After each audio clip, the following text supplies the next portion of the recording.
Ako je možné, že žijeme v dobe najväčšieho technologického pokroku v histórii a napriek tomu väčšina ľudí neumiera na nehody, ale na choroby.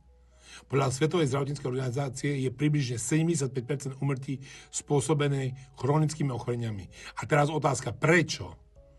Pretože sme síce extrémne pokročili navonok, ale stratili sme rovnováhu vnútri.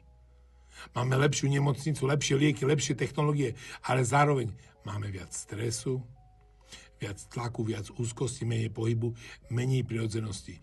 Telo však funguje stále rovnako. Ak je dlhodobo v strese, prepne sa do režimu prežitia. A v režime prežitia sa telo nelieči, len zachraňuje.